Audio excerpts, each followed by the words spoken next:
yang ku andalkan menghadapi semua.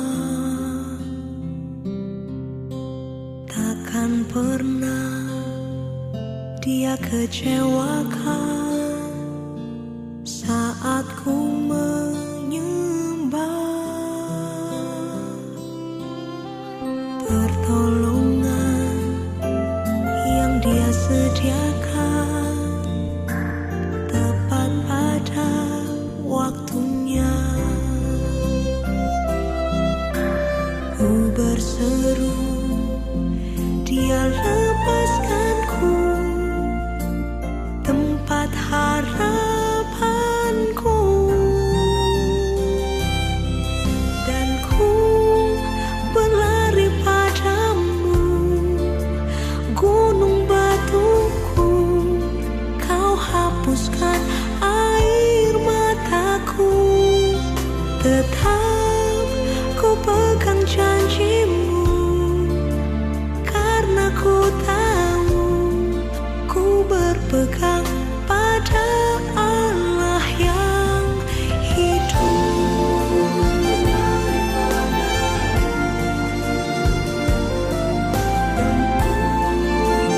Tetap pegang janji Allahku yang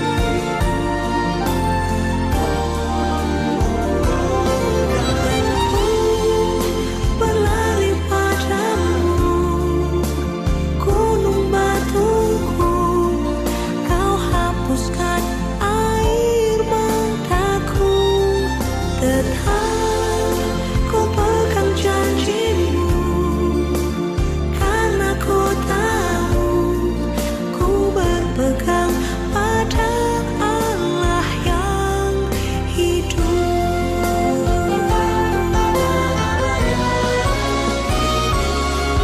Dan ku berlari padamu, gunung batuku.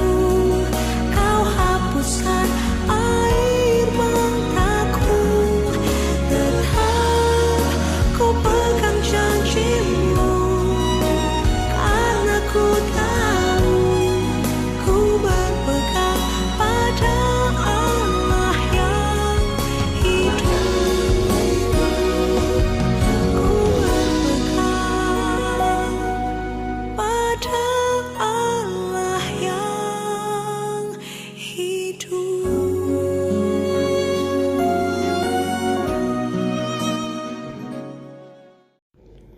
Selamat pagi, salam sejahtera untuk kita semua.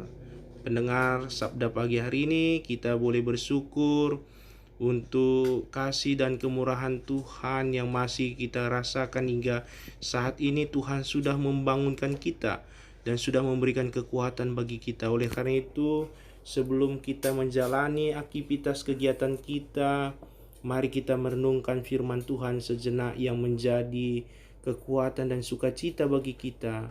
Mari kita meminta pertolongan Tuhan, kita bersatu di dalam doa.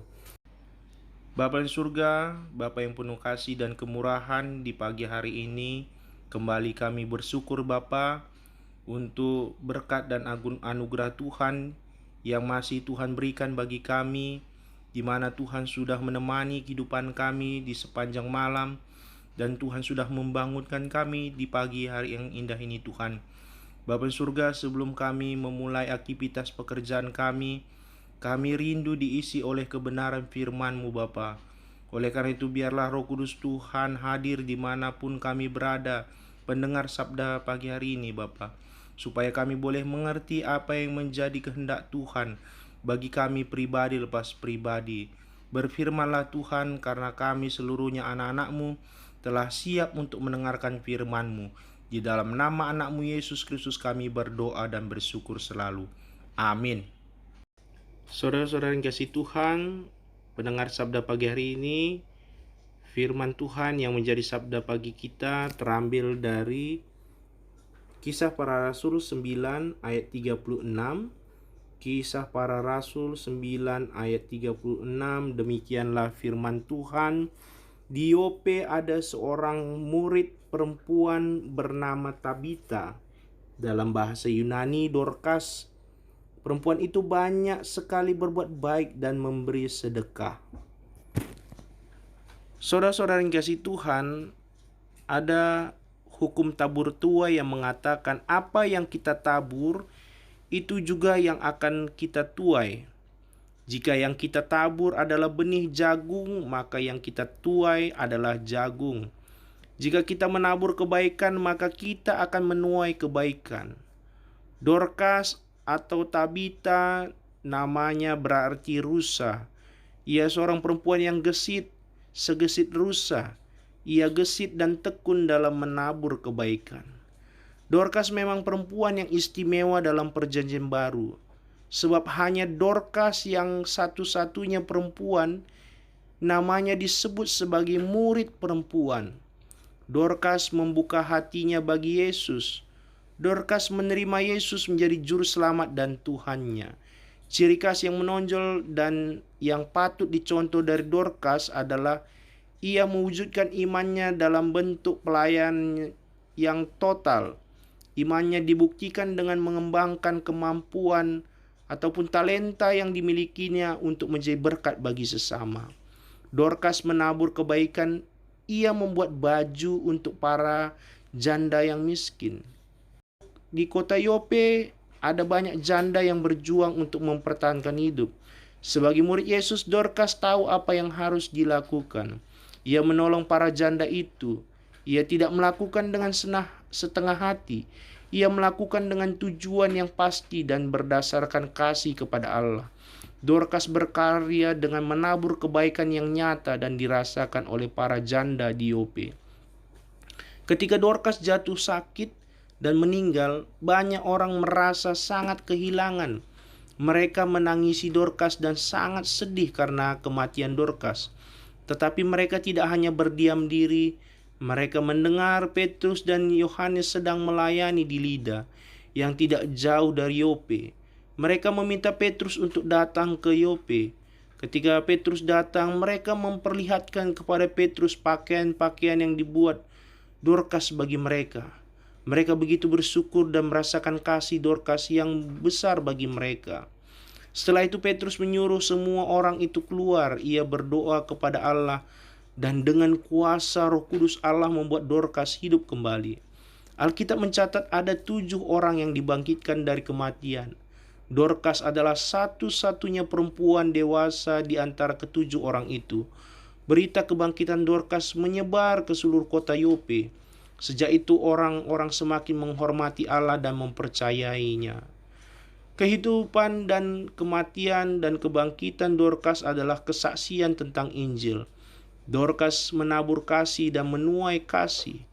Kasih baru menjadi kasih kalau ia diwujudkan dalam perilaku mengasihi. Itu sebabnya kebahagiaan hidup jangan dicari kemana-mana, sebab ia tidak di mana-mana, melainkan ada dan diam dalam hati kita. Tugas kita, saudara, adalah mengalirkan hati dengan kasih, agar kasih itu membasahi banyak jiwa yang kehausan dan menyuburkan banyak hati yang gersang. Hidup akan menjadi padang hijau yang membahagiakan seluruh makhluk ketika kita mengalirkan kasih. Kekhawatiran, ketakutan, kecemasan, dan kesedihan itu ibarat butiran pasir dalam sepatu yang menghambat langkah kita menapaki jalan-jalan kebahagiaan. Oleh karena itu, saudara-saudara yang kasih Tuhan, singkirkanlah butiran-butiran yang menghambat jalan kebahagiaan. Taburlah kasih agar kita dapat menuai kasih. Roh Kuduslah yang memampukan kita untuk menabur kasih dalam setiap situasi apapun. Tuhan memberkati firman-Nya. Kita bersatu di dalam doa.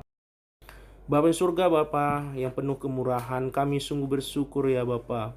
Di pagi hari ini kami boleh merenungkan firman Tuhan sejenak. Kami boleh belajar bagaimana kehidupan yaitu Dorcas ataupun Tabita Bapa. Dia seorang perempuan yang di masa hidupnya mampu menjadi berkat bagi orang-orang di sekelilingnya Bapa. Sehingga ketika Dorcas ataupun Tabita meninggal Bapa, begitu banyak orang yang merasakan kehilangan Bapa, menangisi kepergiannya Bapa, sehingga mereka meminta kepada Petrus untuk berdoa dan membangkitkannya kembali. Oleh karena itu Bapa, kami juga berdoa Tuhan di tengah-tengah kesempatan hidupan yang Tuhan berikan bagi kami Bapa, kami boleh belajar bagaimana seperti Dorcas ataupun Tabita, dia mampu mempergunakan hidupnya, mampu menjadi berkat Bapa. Kami rindu juga di tengah-tengah kesempatan hidup yang Tuhan berikan Bapa, kami mampu menjadi berkat di sekeliling kami dengan talenta, dengan kemampuan yang kami miliki Bapa. Kami mampu mengasihi orang-orang di sekeliling kami Bapa. Ini kerinduan kami Bapa. Berkati seluruhnya anak-anak Tuhan pendengar sabda pagi hari ini di tengah-tengah kehidupannya, berkati kesehatan, berkati keluarganya, berkati pekerjaannya Bapa. Ini kerinduan kami Tuhan. Di dalam nama anak-Mu Yesus Kristus kami berdoa bersyukur selalu. Amin.